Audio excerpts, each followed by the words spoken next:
Assalamualaikum warahmatullahi wabarakatuh dan halo teman-teman Nas Media. Perkenalkan, saya Cahaya, mewakili dari tim Nas Media. Hari ini kita akan melakukan bedah buku yang berjudul Sehari Bersama Nabi, Sunnah dari bangun tidur hingga tidurnya kembali Nabi Muhammad SAW menurut sudut pandang ilmu kedokteran. Nah, teman-teman, dari judul buku ini tuh sudah membahas dua substansi ya teman-teman. Yang pertama yaitu mengenai sunnah-sunnah Rasulullah dan yang kedua yaitu mengenai ilmu kedokteran. Dari dua substansi pembahasan ini teman-teman bisa mengambil banyak ilmu, banyak insight-insight baru yang teman-teman bisa manfaatkan dan pelajari di kehidupan teman-teman dalam sehari-hari. Jadi saya harap teman-teman tetap menonton video ini sampai selesai ya. Oke, teman-teman, sedikit perkenalan dari mengenai buku ini. Nah, buku ini ditulis langsung oleh salah satu dosen di Fakultas Kedokteran Universitas swasta terbaik se-Indonesia Timur, yaitu Universitas Muslim Indonesia. Beliau adalah Dr. Rahmat Faisal Syamsu. Oke teman-teman, mungkin teman-teman bisa berkenalan langsung, bisa mengenali beliau karena kebetulan beliau sudah ada bersama kami, sudah ada satu frame ya bersama saya untuk sama-sama membahas mengenai buku yang baru-baru ini beliau tulis di awal bulan November kemarin. Oke, mungkin kita sapa ya teman-teman. Halo Dok, Assalamualaikum Dok. Assalamualaikum warahmatullahi wabarakatuh. Gimana nih Dok kabarnya hari ini? Ya, Alhamdulillah. Alhamdulillah Sehat. ya Dok. Oke, mungkin Dok saya mewakili dari Timnas Media mengucapkan banyak terima kasih untuk Dr. Faisal karena sudah mau menyempatkan waktunya untuk hadir bersama kami membagikan ilmu-ilmu yang dokter miliki. Saya juga pribadi merasa bangga ya teman-teman karena bisa berada di sini satu frame dengan Dr. Faisal untuk membahas mengenai buku yang baru-baru Dr. Faisal ini terbitkan. Oh ya teman-teman, sedikit informasi, buku ini diterbitkan langsung oleh Nas Media Pustaka Indonesia. Oke Dok, mungkin Dok, kesibukan Dr. Faisal selain menjadi dosen di Fakultas Kedokteran UMI ini tuh apa sih Dok? Mungkin boleh dibagikan kepada teman-teman. Baik, terima kasih pada Dek Cahaya. Iya Dok. Assalamualaikum warahmatullahi wabarakatuh. Waalaikumsalam warahmatullahi wabarakatuh. Allahumma shalli ala Muhammad. Sebelumnya juga saya berterima kasih pada Nas Media, penerbit Nas Media ini sudah diberi panggung dan undangan untuk hadir di acara bedah buku ini. Jadi kalau sekilas dulu terkait buku ini nih betul-betul prosesnya singkat ya. Dengan adanya bantuan dari penerbit Nas Media, buku ini bisa terbit tepat waktu. Jadi sebenarnya itu merupakan pendahuluan dari pertanyaan tadi. Kalau masing-masing orang memang punya kesibukannya masing-masing ya. Ada profesi dokter, ada sarjana hukum, hakim, ada ekonom. Tapi di satu sisi juga orang itu sebenarnya punya passion yang lain dalam kehidupannya. Jadi saya selalu percaya sejak menulis buku pertama tahun 2016 bahwa seseorang itu dalam dirinya tidak hanya punya satu passion saja yang diberikan oleh Allah. Jadi pasti ada passion lain, tergantung orang itu mau ikut atau tidak. Jadi kalau ditanya kesibukan kami pribadi sebagai dosen juga, sebagai dokter juga di rumah sakit, dan passion lainnya adalah penulis. Tergantung sejauh mana kita mau menghidupi penulis itu, sekuat apa usaha kita untuk hidup itu, dan akan bisa terwujud tergantung usaha-usaha kita. Salah satu buktinya terbitnya buku ini. Oke, Dok. Ini juga ya teman-teman sedikit bocoran. Dr. Faisal ini sudah banyak menghasilkan karya buku maupun karya ilmiah ya Dok. Nah, untuk karya ilmiahnya itu sendiri, Dr. Faisal sudah melakukan penelitian sebanyak 19 penelitian ya Dok, dan sudah menerbitkan lebih dari 13 judul buku. Nah, ini untuk buku yang ke-14 ya Dok. Oke, itu sangat-sangat luar biasa ya teman-teman. Jadi di tengah-tengah kesibukannya Dr. Faisal sebagai dosen, beliau juga sibuk dengan profesinya sebagai dokter di salah satu rumah sakit yang ada di Makassar. Terus masih menyempatkan untuk menuliskan atau menghasilkan karya. Nah, Dr. Faisal juga ini aktif menyerukan mengenai pentingnya literasi ya Dok. Dr. Faisal mempunyai akun channel YouTube yang bernama Dr. literasi ya. yang sekarang masih aktif dikelola langsung oleh Dr. Faisal sendiri. Ya.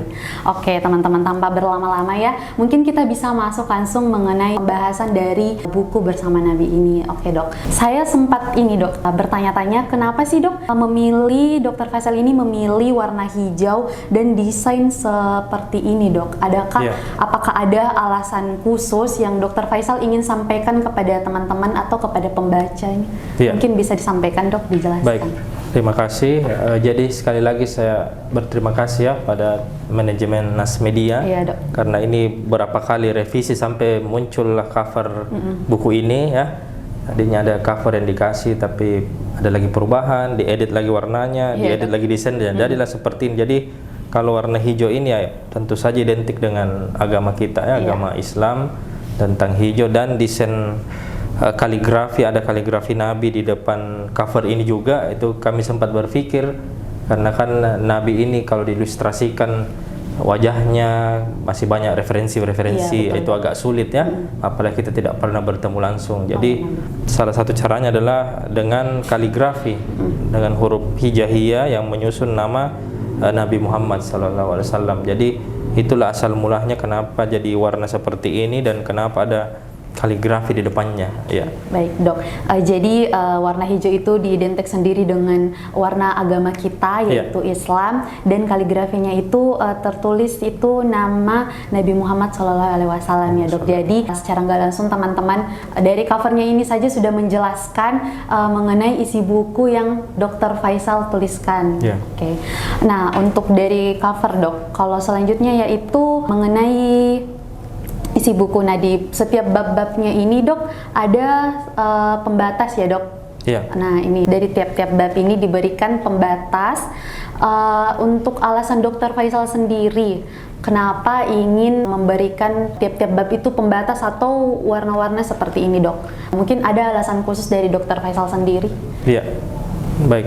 Jadi memang kalau kita lihat kebanyakan buku kan dari bab yang satu ke bab yang lain itu bisa langsung saja ya, tanpa adanya pembatas seperti di buku ini. Jadi saya berpikir bahwa Nabi sejak zaman dulu sudah banyak sekali, tidak terhitung, memberikan sumbangsi kepada kita sampai hari ini, meskipun kita tidak pernah bertemu dengan Nabi. Nah, kalau orang Makassar bilang apa tommi pale ya, itu orang Makassar bilang kan seperti apa tommi pale yang kita mau kasih kepada Nabi Ita ya. Jadi apa lagi yang harus kita kasih kepada Nabi Ita selain karya-karya seperti ini. Jadi kalau ada yang terbaik ya bisa kita kasih yang terbaik. Bahkan mungkin karena waktunya, harusnya buku ini harus desainnya hardcover sebenarnya dalam pikiran saya. Karena waktu tidak terkejar. Jadi jadilah dulu desain cover seperti ini yang bisa dimaksimalkan cuma pembatas-pembatas di setiap babnya dengan adanya permainan warna, kaligrafi Islam, dan juga tinta-tinta emas. Itu melambangkan bahwa saya mengajak pada diri saya pribadi dan mungkin pendengar ya, insya Allah jangan setengah-setengah kalau memberikan sesuatu kepada agama kita, apalagi ini tentang manusia termulia. Kalau bisa dimaksimalkan ya maksimalkan, itu alasannya kenapa dibikin seperti ini. Apalagi membahas mengenai ilmu-ilmu yang beliau contohkan ya dok. Betul. Selanjutnya yaitu kan kemarin juga kita sempat berdiskusi mengenai selain hardcover, Dr. Faisal juga ingin kertasnya itu book paper ya dok. Nah itu mungkin salah satu kenapa Dr. Faisal menginginkan bukunya selain hardcover juga harus book paper, agar bukunya itu lebih estetikanya itu dapat ya dok. Betul, kita totalitasnya dapat dalam menyampaikan ilmu-ilmu kepada para pembaca ya dok. Nah oke dok, mungkin selain itu Dr. Faisal bisa jelaskan mengenai isi-isi buku dan jelaskan mengenai per bab yang Dr. Faisal tuliskan dalam bukunya. Mungkin saya persilahkan dok. Jadi di buku ini ada kurang lebih 21 bab ya. Iya dok. 21 bab. Jadi sebenarnya saya awal menulis buku ini kebingungan mau mulai dari mana. Menulis kisah Nabi, apalagi latar belakang saya pribadi bukanlah ahli agama. Nah, sementara ini kan Nabi lebih banyak diceritakan di buku-buku karya para ulama, para guru, para syekh, itu yang memang punya background asli adalah pendidikan agama. Saya dari disiplin ilmu kedokteran, awalnya kebingungan mau membuat bagaimana buku ini ya. Sehingga saya berpikir bahwa kalau kita ambil dari lahirnya Nabi sampai wafatnya beliau itu terlalu luas sekali ya. Betul. Jadi makanya saya singkat dulu sehari. Ada awalnya saya pikir bisa judulnya menjadi 24 jam bersama Nabi, bisa sehari semalam bersama Nabi. Akhirnya untuk efektifnya dan relatif ini dibentuklah judul ini, bukunya Sehari Bersama Nabi. Dan itu terdiri dari 21 bab. Seharinya itu bagaimana? Itu dimulai dari bangun tidur. Ya, jadi saya mencoba memotret sehari itu, mudah-mudahan bisa menggambarkan paling tidak setengahnya atau berapa persen dari kehidupan Nabi, karena itu adalah rutinitas-rutinitas yang dilakukan oleh Nabi rutin setiap hari, mulai dari diangkat menjadi Rasul dan Nabi di umur 40 tahun sampai beliau wafat. Jadi di 21 bab itu diawali dengan bangunnya Nabi, bangun tidurnya, kemudian apa aktivitas yang dilakukan oleh Nabi ketika bangun tidur, sholat, kemudian menunggu waktu sholat wajib subuh, kemudian keluar berinteraksi dengan sahabat, keluarga, hingga pulang kembali waktu duhur dan berkunjung lagi kembali, menunggu waktu asar, maghrib, isya, dan sampai tidurnya kembali Nabi. Jadi potret itu pun sebenarnya kalau dikasih range 1 sampai 10 yang saya ceritakan di buku ini dibanding karya ulama yang lain bagus. Kalau ada 5 saja tidak sampai ya, paling mungkin cuma nilai 2 atau 3. Masih banyak yang belum terceritakan di buku ini. Makanya di akhir saya katakan bahwa mudah-mudahan di edisi cetak berikutnya bisa lebih disempurnakan lagi isi buku ini ya. Kira-kira demikian gambarannya. Oke. Dari teman-teman tahu nggak sih dari awal perembukan, mulai dari perembukan judul ya dok, mulai dari pilihan kata-kata yang tepat itu Dr. Faisal itu konsultasikan ke kami, dari bagaimana Dr. Faisal itu harus mengejar deadline penerbitannya ya dok, terus bagaimana harus Dr. Faisal itu merelakan agar desainnya itu yang harusnya dari hardcover menjadi soft cover, yang harusnya jadi book paper harus terbit dengan kertas seperti ini ya dok. Ada nggak sih dok alasan kenapa Dr. Faisal ada deadline yang harus Dr. Faisal kejar untuk menerbitkan buku ini? Mungkin bisa dijelaskan sedikit dok. Ya, ini juga terima kasih pertanyaannya. Ini juga sebenarnya menjadi dasar kenapa buku ini kami buat. Jadi awalnya itu di bulan Oktober ya, ada tiba-tiba rencana untuk pergi menziarahi makam Nabi atau pergi umroh. Jadi saya berpikir bahwa selama ini kan kalau orang pergi umroh atau haji sibuk mengurus oleh-oleh pada saat mau pulang. Iya, betul, untuk orang-orang yang ditinggalkannya, keluarga. Oleh-oleh untuk si ini sudah beli belum? Sekarang saya berpikir kebalikannya. Apa oleh-oleh yang kita bawa menuju ke sana? Paling tidak apa oleh-oleh yang kita bawa dari kota-kota kita masing-masing kepada Nabi. Saya berpikir 1 bulan ini apa yang bisa saya siapkan. Jadi range waktu menyiapkan buku ini 1 bulan kurang lebih. Jadi menulis sampai menerbit itu luar biasa. Makanya saya tadi terima kasih pada Nas Media karena kurang lebih beberapa minggu saja buku ini bisa terbit. Jadi range waktu antara menulis sampai terbit cuma kisaran 1 bulan saja buku ini jadi. Jadi pertamanya adalah itu tadi, tujuannya membawa oleh-oleh ketika mengunjungi Nabi. Dan alhamdulillah di sana kalau saya boleh cerita ya, di hari ketiga itu Allah menjemput niat kami pribadi. Jadi kan kalau kita mau mengukur apakah benar Allah ini ridho, apa benar Allah setuju dengan apa yang saya bikin, tentu ada kejadian yang dikirimkan ya. Iya, betul, betul. Hari ketiga itu saya jalan-jalan ke perpustakaan Nabi di Madinah itu. Jadi buku ini selalu yang saya bawa di tas ya. Kalaupun ada kejadian bisa saya bagi. Tiba di Madinah di perpustakaan itu saya ketemu seorang di sana pemandu perpustakaan, dipandu akhirnya. Pas setelah dipandu keliling, saya keluarkanlah buku ini. Jadi bahasa Arab, dia ada yang translate bahasa Indonesia, saya kasih ini ada saya buku dari bawa dari Makassar ya, untuk bisa mungkin disimpan juga di sini. Nah, kenapa saya menganggap bahwa niat saya itu disambut? Dia juga memberikan saya buku 1. Jadi sempat terjadi pertukaran buku, itu lebih lengkap lagi. Jadi judulnya Hidup Bersama Nabi.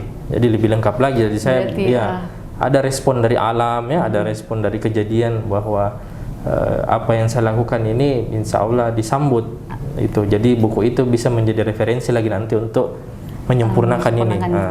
Di hari keempat belum berhenti sampai situ. Oke. Hari keempat datanglah lagi mahasiswa Indonesia yang kuliah di Madinah, ada S2, S3 itu atas informasi dari dosen yang lain bahwa saya berkunjung ke sana. Beliau mengunjungi kami di hotel kami itu, ada 2 orang mahasiswa asal Madinah itu menceritakan juga terkait bagaimana proses perkuliahan di Madinah. Jadi saya juga bilang, saya ada oleh-oleh juga ini buku, jadi saya kasih lagi buku. Responnya apa? Dia memberikan saya formulir-formulir yang dititipkan untuk orang-orang Indonesia yang mau kuliah di Madinah sesuai dengan sunnah Nabi. Jadi itu tidak diberikan untuk semua orang. Jadi dia diberikan, ini kalau mau tes hubungi Syekh ini kalau mau tes hubungi Syekh ini. Jadi info itulah yang saya share ke grup, info itulah yang saya share ke teman-teman bahwa kalau ada anaknya yang mau kuliah di Madinah S2 atau S3 silahkan, ini ada kontaknya, sudah lengkap sama dosen yang akan membimbing. Jadi pertukaran 2-3 hari itulah yang menjadi saya semangat bahwa ternyata respon dari alam ini, dari Allah ya, ini dijemput ternyata ya. Malah mendapat balasan langsung yang luar biasa mendapat juga balasan seperti itu. Jadi saya pikir mudah-mudahan kedepannya semakin direspon lagi dengan baik. Jadi yang berikutnya lagi saya mengupload status itu di Instagram ya sebagai siar di Facebook. Hari kelima masih di Madinah ya, hari kelima datanglah 2 inbox masuk bahwa bisa tidak buku ini dibedah di pesantren saya. Jadi sudah ada 2 tawaran, cuma kita memang masih mencocokkan waktu ini. Satu di pesantren Malino, yang satunya ada di Wahdah, satunya ada lagi di markas Imam Malik. Jadi kita masih mencocokkan waktu kapan bisa ke sana, dan saya memang belum mau ke sana sebelum di sini dulu. Jadi kita istilahnya dibedah dulu di yang punya penerbit ya. Jadi mungkin nanti dari sini ada langkah awal untuk mensosialisasikan lagi, mensiarkan buku ini, karena mungkin kalau pesantren-pesantren atau sekolah agama sudah tahu betul ini, tapi apakah mereka tahu bahwa apa yang dilakukan oleh Nabi dalam buku ini ada manfaatnya untuk kesehatan? Nah itu yang saya mau ceritakan ya, karena kalau mungkin sunnahnya Nabi mereka lebih paham dibanding kita ya, karena disiplin ilmunya memang pesantren, memang agama, tapi apakah mereka tahu apa yang mereka lakukan ada efeknya untuk kesehatan? Nah itu yang saya mau ceritakan di pesantren-pesantren itu nantinya, yang mungkin dimulai awal Januari ya, insyaallah ya. Jadi berarti khusus awal-awal itu Dr. Faisal menerima tawaran khusus dinas media dulu ya Dok. Memang itu satu di sini dulu. Kebanggaan juga buat kami. Dok, kemarin kan sempat membahas Dok mengenai struggle-nya Dr. Faisal itu menulis. Nah saat proses penulisan ini, penyusunan bukunya ini, Dr. Faisal juga ada kegiatan di Malaysia ya Dok? Ya, nah itu bagaimana Dok? Mungkin Dr. Faisal juga bisa bagi Dok sedikit. Jadi makasih. Jadi tadi yang seperti saya katakan bahwa prosesnya ini menulis dan terbit kurang lebih 1 bulan. Ya, karena terkejar tadi waktu mau berangkat itu. Jadi di minggu pertama itu memang kita dari Fakultas Kedokteran ada agenda hadiri konferensi di Malaysia sama Singapura, Thailand ya. Jadi saya kan itu orangnya tidak bisa tidur kalau di pesawat. Susah, mungkin karena takut juga ketinggian atau apa ya. Nggak bisa saya tidur di pesawat biar bagaimanapun. Jadi susah sekali tidur. Jadi saya berpikir, ini mungkin hikmahnya saya bisa menulis pakai laptop ya, di saat orang lain tutup matanya, lampu pesawat dimatikan. Nah, saya mengambil laptop saja, tidak pernah saya berhenti menulis di pesawat itu. PP-nya bahkan di bus itu perjalanan ketika tiba ada perjalanan sekitar 2-3 jam. Orang lain bilang, apa kok bikin itu? Sibuk sekali dari pesawat mengetik terus. Oh ya nanti hasilnya. Jadi saya mengetik terus itu, bagaimana kuatnya mengejar passion itu ya. Jadi betul-betul yang saya mau sampaikan, kalau kita punya cita-cita, target, usaha kita harus juga sekuat itu. Nah saya berpikir kalau kapan satu hari saya alpa, ini tidak akan terkejar. Ini tidak akan sampai di Madinah. Kalau saya berpikir saya tidak menulis di pesawat ini, kapan mau selesainya? Itu yang menjadi gambaran di minggu pertama. Akhirnya sampai di minggu ketiga, saya kan tidak kirim full langsung ya naskahnya. Kalau kita lihat di Nas Media, saya kirim dulu setengahnya, kirim lagi 70%, kan dengan harapan diedit memang nih, sambil saya kirim lagi fullnya, karena itu tadi proses penyelesaiannya yang berpindah-pindah tempat. Jadi memang ada pengorbanan untuk pelajaran mungkin para penulis ya, termasuk saya sendiri harus memang berkorban. Kalau tidak berkorban, mau sediakan waktu-waktu sisa tidak bisa. Dan hasil pekarnya juga pasti waktu sisa ya. Harus berkorban seperti itu ya. Itu kira-kira gambarannya. Jadi teman-teman tadi bisa dengarkan ya, dari niat baiknya Dr. Faisal ini itu tidak dibatasi dengan ruang dan waktu ya dok. Dr. Faisal masih tetap berusaha untuk bisa menyusun dan menyelesaikan buku ini dengan rentan waktu dari sebulan itu ya dok.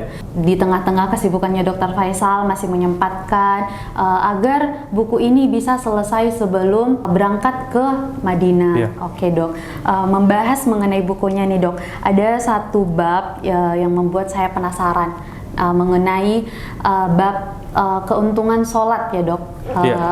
Nah di situ Dr. Faisal menuliskan beberapa kesehatan yang kita dapatkan dari melakukan ibadah sholat ya dok. Nah di situ mulai dari rukuk sampai sujud sampai salam dok, ada ya dok yang salam ke kanan dan ke kiri. Nah mungkin bisa dibahas dan dijelaskan sedikit dok kepada teman-teman Nas Media. Iya, baik. Jadi di antara 21 bab ini saya memang ada di bab 12 ya, tentang sifat salat Nabi. Jadi di antara semua sunnah atau kewajiban dari agama kita tentang Islam ini tentang sholat ini adalah penelitian yang paling banyak membahas itu tentang sholat dibanding bangun tidur, dibanding berjandanya Nabi yang ada juga dalam buku ini ya, dibanding pergi ke pasarnya Nabi yang ada dalam buku ini juga, dibanding menjenguk orang sakit. Jadi bab tentang sholat itu adalah bab yang sangat banyak dibahas oleh para peneliti, baik itu muslim ataupun non muslim. Bahkan ada yang membahas bab ini non muslim masuk Islam karena dia meneliti, oh ternyata bukan sekedar angkat tangan kita ini, ada efeknya ya. Jadi itu dibahas di bab 12 ini. Jadi secara garis besarnya, karena kita juga terbatas di sesi ini ya, secara garis besarnya manfaat-manfaat tentang sholat dan gerakan-gerakan sholat itu yang ada di bab 12 ini, bahwa pertama memperoleh ketenangan. Jadi kan seseorang itu sebenarnya dari sudut pandang ilmu kedokteran terdiri dari dua unsur, itu jasmani dan rohani atau fisik dan hati. Nah, sholat ini mencakup atau bisa memberikan manfaat pada dua unsur itu. Jasmani adalah gerakannya, sedangkan rohani adalah ketenangan hatinya ya. Itu yang kita peroleh dari sholat, dan itu dibahas di bab 12 di buku ini, mulai dari gerakannya ya, takbiratul ihram sampai salam. Itu semua ada manfaat gerakan-gerakannya, asalkan sebagai syarat dilakukan dengan tumakninah atau sesuai dengan aturannya, tidak buru-buru ya, tidak tergesa-gesa, baru kita bisa peroleh manfaat dari gerakan sholat itu. Nah, manfaat kedua itu tadi tentang ketenangan hati. Ternyata kalau seseorang itu mendatangi waktu sholat dengan tenang, tidak terburu-buru, itu banyak sekali hormon-hormon dalam tubuh kita ya, oleh kortisol mungkin kalau bahasa kedokterannya, adrenalin, norepinefrin, itu semua menjaga tingkat emosional seseorang ya.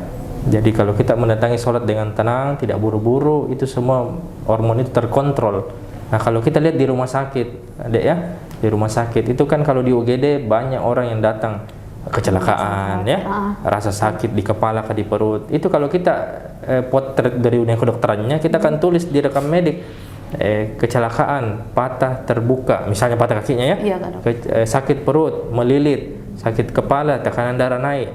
Itu yang terpotret oleh dunia kedokteran di rekam medik. Tapi kalau saya mencoba menanya pasien ini lebih mundur ke belakang ya, bahwa kenapa kecelakaan, apa yang bisa bikin kita kecelakaan? Oh, dia menjawab itu, saya berangkat dari rumah buru-buru ya, ada dulu masalah di rumah dengan keluarga, jadi saya punya hati tidak tenang. Nah, itu ternyata yang jarang orang tanyakan, kenapa sakit perut? Ini tadi terlambat kiriman dari orang tua ya, jadi saya ini stres, pikirkan mau bayar SPP lagi, mau ujian, hormon meningkat, tidak tenanglah hatinya, naiklah hormonnya di lambung kita, asam lambung, jadilah sakit perut.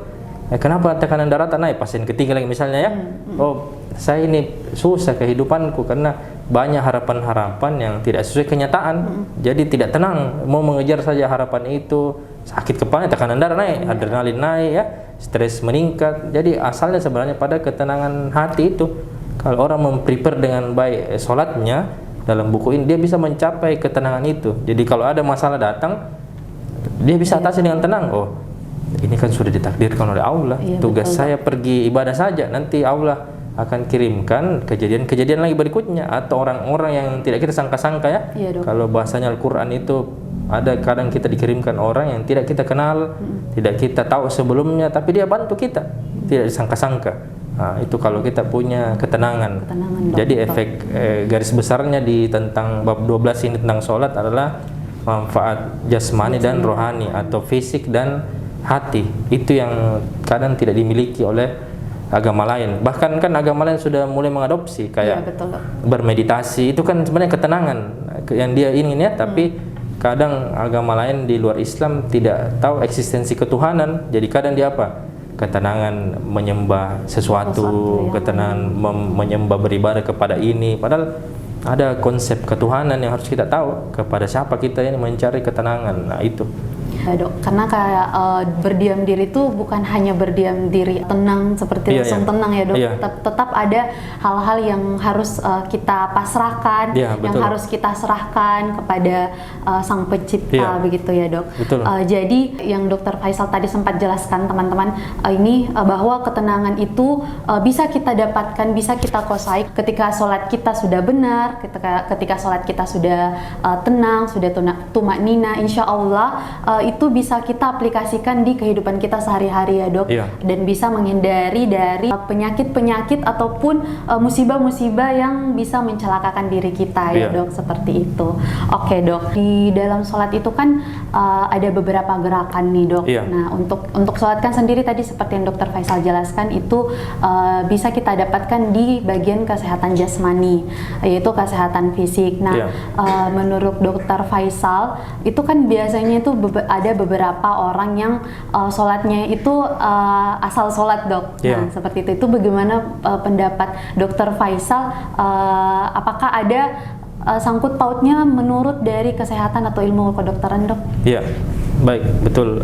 Menyambung yang tadi ya, bahwa kan sekarang itu ada statement-statement yang viral bahwa waktu sholat sebenarnya kita lakukan di tengah-tengah selingan waktu kerja ya. Padahal kan seharusnya kita bekerja untuk menunggu waktu sholat. Itu yang tren sekarang, bahwa itu perkataan itu bekerja ini adalah waktu selingan. Waktu sholat itu adalah sebenarnya waktu yang paling utama. Itu. Jadi kalau sudah tiba waktu yang kita tunggu, harusnya kita meninggalkan waktu yang selingan itu. Ya, kecuali memang emergensi kayak dokter memang sudah ada jadwal operasi emergensi, itu tidak bisa ditinggalkan karena menjaga nyawa juga penting, itu perintah agama juga. Tapi kalau hal-hal yang bisa kita skedulkan itu memang harus diatur supaya waktu yang utama ini tiba, itu yang kita jemput ya, tepat waktu ya, tepat waktu sholatnya. Nah, gerakan-gerakan sholat ini tentu saja dari bab 12 ini banyak sekali dibahas. Penting tadi syaratnya itu tumak nina ya, terutama terkait sujud ya, kemudian ruku. Itu kan dalam agama kita termasuk hablum minallah, hubungan seorang hamba dengan Tuhannya ya. Tidak ada yang bisa tahu kita 3 rakaat mikini, 2 rakaat miki ya, karena itu terkait kita sendiri yang tahu dengan Allah. Mau buru-buru kah, mau tumak nina, kita sendiri yang tahu. Nah, tapi manfaatnya baru bisa dirasakan ketika kita melaksanakan sesuai dengan sunnah. Nah, itu tadi tumak nina itu ya, baru bisa kita rasakan perpindahan dari waktu sholat ke duhur, ke asar, kemudian ke maghrib, isya, baru kita bisa nikmati kalau kita ikuti sesuai dengan sunnah. Manfaatnya juga baru kita rasa kalau kita ikuti sunnah. Makanya banyak orang biasa yang berkata, sholat tonjin tapi bikin dosa tonji juga. Berarti ada yang salah, ada yang salah dalam sholatnya, belum sesuai dengan sunnah, belum diikuti dengan sunnah, makanya manfaatnya belum terasa.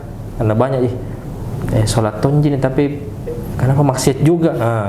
Ada yang salah, bukan sholatnya yang salah, tapi dari gerakannya mencontohkannya itu ya, mencontohkannya itu yang dia tidak sesuai dengan sunnah. Tadi dari mulai menunggu waktu sholatnya sampai selesai salamnya itu, jadi buru-buru. Karena kan ada orang biasa, apalagi kalau sholat Jumatnya laki-laki selesai hatib khutbah baru dia masuk masjid, padahal tuntunan sunnahnya harus sudah ada di masjid sebelum hatib naik ke mimbar. Nah, ini kan anak muda sekarang di motor duduk merokok ya, sampai iqomah. Ketika salam baru buru-buru pergi wudhu. Tidak dapatlah efek yang diceritakan di buku ini, kesehatannya, ketenangan tidak ada, lebih-lebih ketenangan kan buru-buru ya, khawatir. Tidak ada peningkatan hormon keseimbangan dalam tubuh, tidak ada, karena buru-burunya ada. Jadi kalau ada yang beranggapan saya juga sholat tapi sakit juga, banyak juga dosa, berarti bukan sholatnya yang salah, orangnya ada ini dalam mencontohkan sunnah dalam dirinya yang keliru, perlu direvisi lagi kembali. Direvisinya dari mana ya? Dari waktu menunggu waktu sholat, bukan mulai dari wudhunya, dari waktu menunggunya. Jadi istilahnya kan kalau ada orang perah dulu, jadi atur dulu sisa 10 menit ini duhur, kasih tenang-tenang dulu diri, tidak langsung beri wudhu ya. Tenang dulu, sedikit lagi saya mau menghadap Tuhanku ya. Ya Allah, mudah-mudahan waktu sholat ini ada jawaban dari masalah yang saya akan hadapi. Kan itu menenangkan dulu, itu diteliti dalam ilmuwan, menenangkan menegur diri kita sendiri begitu, membangkitkan hormon ya, meredam hormon kortisol, adrenalin, jadi membawa ke keadaan stabil. Dibanding buru-buru sudah komat baru lari-lari pergi wudhu, nggak susah ya efeknya, meskipun kewajibannya terpenuhi, tapi manfaatnya yang tidak dapat maksimal. Begitu kira-kira. Oke dok, jadi berarti ini teman-teman bahkan pembahasan mengenai tumanina atau ketenangan itu dibahas mengenai sebelumnya dok, melakukan sholat. Nah itu bisa kita dapatkan itu sebelum melakukan ibadah sholat. Jadi kita harus menyiapkan diri, menenangkan diri baik-baik. Nah seperti yang Dokter Faisal tadi jelaskan teman-teman, kesehatan dari menurut ilmu kedokteran dari sholat yang kita lakukan itu bisa kita dapatkan manfaatnya, bisa kita rasakan manfaatnya ketika kita melakukannya dengan sesuai sunnah atau dengan perintah dari Nabi Muhammad SAW, sesuai dengan syarat-syarat dan penjelasan yang Nabi Muhammad SAW jelaskan ya teman-teman. Dan itu sudah dibahas oleh banyak-banyak hadis ya dok. Betul, ya. Mengenai bagaimana bahkan yang seperti tadi Dokter Faisal singgung, bahkan sebelum sholat itu ada juga penjelasannya ya dok. Ada dalil yang membahas mengenai hal tersebut sampai selesai sholat. Bahkan selesai sholat juga itu harus ada ini ya dok, harus ada after ketenangan yang kita dapatkan, yaitu melakukan zikir dari sebelum sampai setelah melakukan sholat. Itu banyak sekali manfaat yang bisa kita dapatkan, tapi dengan syarat kita harus melakukannya dengan benar. Oke, baik dok. Mungkin lagi nih dok pembahasan mengenai dalam buku ini saya ingin menyinggung sedikit lagi, nggak apa-apa ya dok. Itu tentang murattal. Nah ini lagi-lagi tentang ketenangan ya, tentang ketenangan. Nah dari pembahasan bab tersebut itu menjelaskan bahwa ketika kita mendengarkan murattal itu banyak sekali manfaat yang dari ilmu kedokterannya ya dok, dari segi kesehatan. Nah mungkin Dokter Faisal bisa singgung lagi dok, jelaskan lagi kepada teman-teman nih. Baik, tentu saja karena kita ini manusia ciptaan Allah ya, otomatis penuntunnya atau buku SOP-nya juga harus dari Allah juga, supaya ketemu kunci sama gemboknya ya. Nah sekarang kan di masa kita sekarang, apalagi generasi Z itu kunci sama gemboknya kadang tidak cocok ya. Misalnya dia ada masalah musik ya, musik keras-keras di mobil kah, atau pakai headset ya, itu sebenarnya secara hiburan dapat hiburannya, tapi gemboknya ini tidak masuk, sebenarnya di kuncinya tidak bisa terbuka pintunya. Dari segi hiburan dapat mungkin beberapa menit tenang, tapi setelah berhenti kembali lagi. Nah beda tadi yang murattal yang disampaikannya terkait Al-Quran. Ada juga kami singgung sedikit di sini. Al-Quran ini adalah SOP atau buku pedoman memang yang Allah ciptakan untuk kita. Jadi kunci sama gemboknya ketemu. Nah apa itu? Karena dalam ilmu kedokteran manusia itu banyak sekali gelombang-gelombang dalam otak susunan saraf kita ya. Ada gelombang alfa ya, ada gelombang alfa, beta, theta, gamma. Nah, Al-Quran ini kalau kita dengarkan menurut penelitian itu stabil kalau kita dengarkan ya, dibanding diputar ke. Jadi ada penelitian di ruangan ini ada masalah emosi, diputarkanlah musik ya. Di ruangan sebelah juga ya masalah juga emosi, diputarkan murattal. Nah, perbedaannya adalah ketika dilihat gelombang tadi alfa ya, delta, theta, gamma itu berbeda. Di sini mungkin yang musik tadi, entah musik sembarang ya, musik apapun stabil juga relatif, tapi ada masa waktunya. Mungkin dia pada saat mendengarkan emosinya dapat itu, dia menangis. Kan ada biasa orang dengar lagu menangis ya, emosinya dapat, mungkin dia lagi sedih, lagu sedih, menangis tadi terbawa. Tapi setelah sekian menit dia akan kembali lagi ke kejadiannya karena musiknya selesai ya. Tapi yang di ruangan sebelah yang diputarkan murattal, apalagi kalau surah, makanya kita sebenarnya diperintahkan ini Al-Quran. Kalau dengar Al-Quran paling tidak surah yang kita tahu artinya, supaya bukan cuma pendengaran kita yang mendengar, bukan cuma susunan saraf kita yang mendengar, tapi hati kita juga tahu artinya. Misalnya Al-Ikhlas, tidak usah yang canggih-canggih dulu surahnya ya. Al-Ikhlas, oh Allah itu maha satu, tempat bergantung segala hal.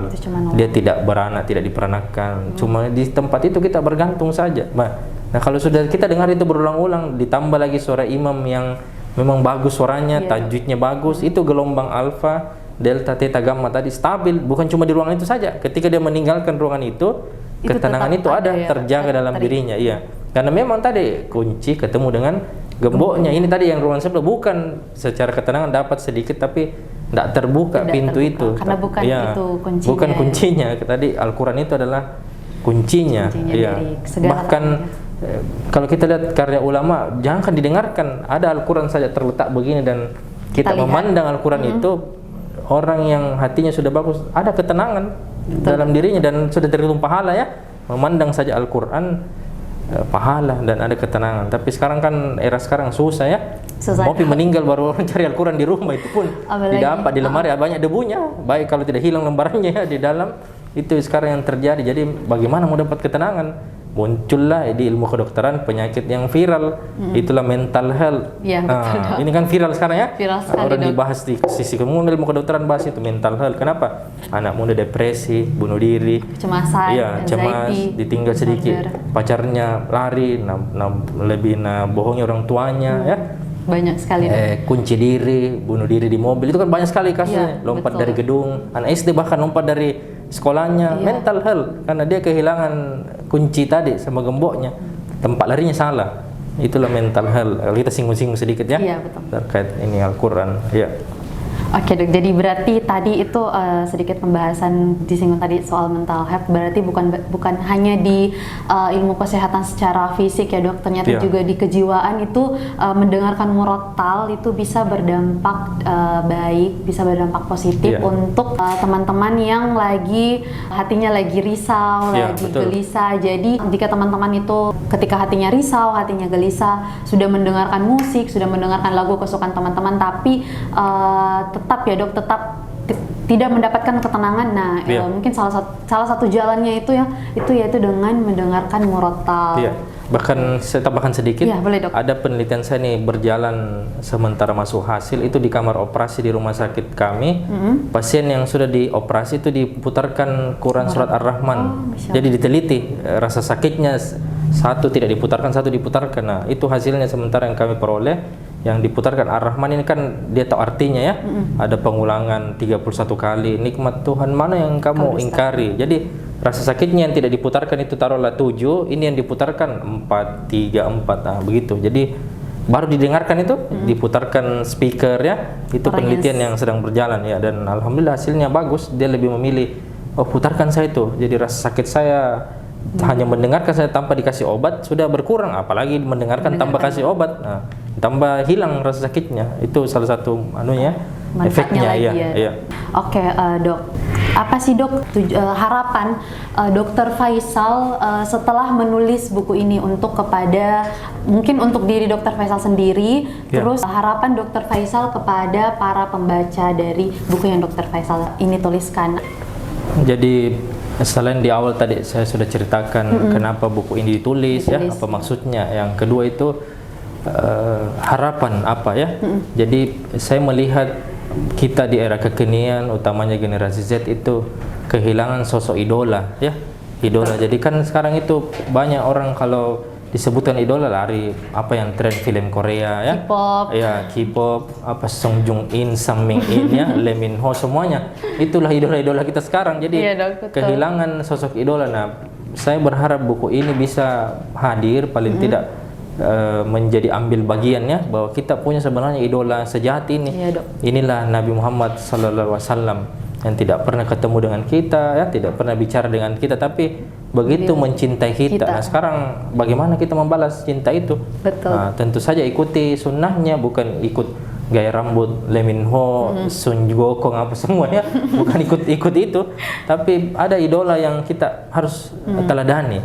Inilah sunnah Nabi yang mengajak orang mencintai sunnah itu, dan itu ada di bab 4 ini yang saya buka ini.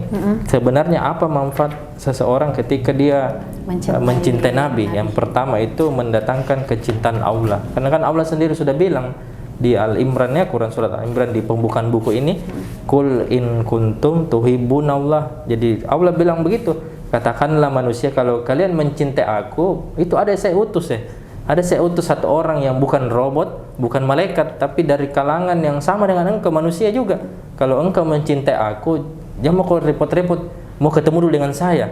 Saya sudah utus satu orang kekasihku untuk kamu ikuti. Tidak ada alasanmu karena dia juga manusia seperti engkau. Ikuti, kalau kau tidak bisa ikuti 10 dari ajarannya, mungkin 5, 6 ya. Jadi manfaat satu untuk mencintai sunnah adalah mendatangkan kecintaan Allah pada kita. Karena dengan mencintai Nabi, Allah juga otomatis mencintai kita. Itu nomor satu. Yang kedua, menutupi kekurangan-kekurangan pada amalan wajib.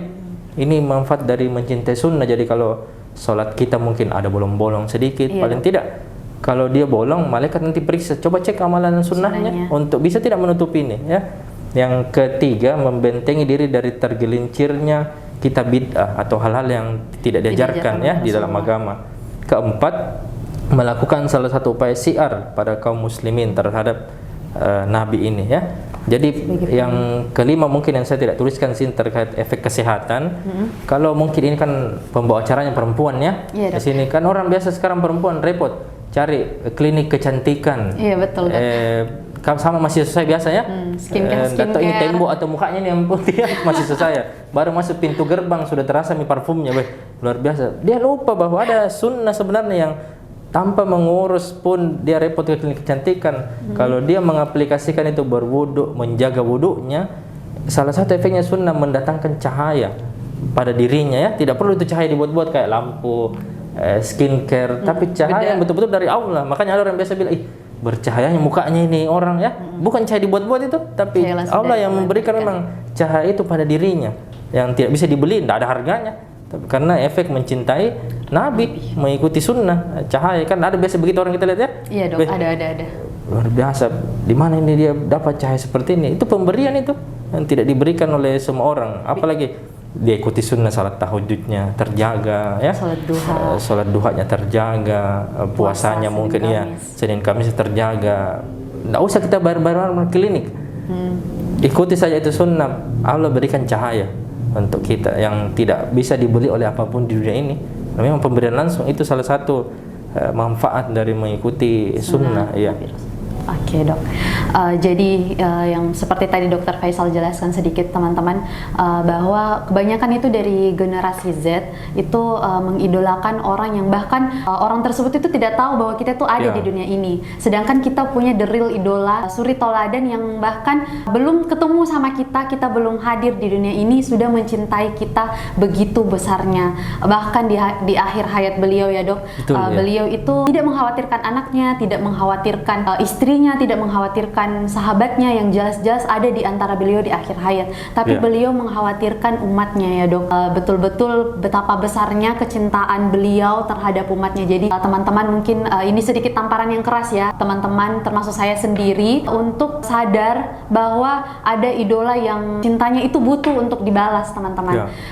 Cintanya butuh untuk kita gapai, yaitu dengan cara mengikuti sunnahnya dan mengamalkannya ke dalam kehidupan sehari-hari. Itulah tadi teman-teman ilmu yang Dr. Faisal bagikan kepada kita. Saya berharap ilmu ini bisa bermanfaat, bisa kita aplikasikan untuk kehidupan kita sehari-hari. Dan juga teman-teman, mungkin kurang dan lebihnya mohon dimaafkan jika ada perkataan yang kurang mengenakan di hati teman-teman semua. Saya mohon maaf yang sebesar-besarnya karena segala kesempurnaan itu hanya milik Allah Subhanahu wa Ta'ala. Sekian dari saya. Assalamualaikum warahmatullahi wabarakatuh dan sampai jumpa.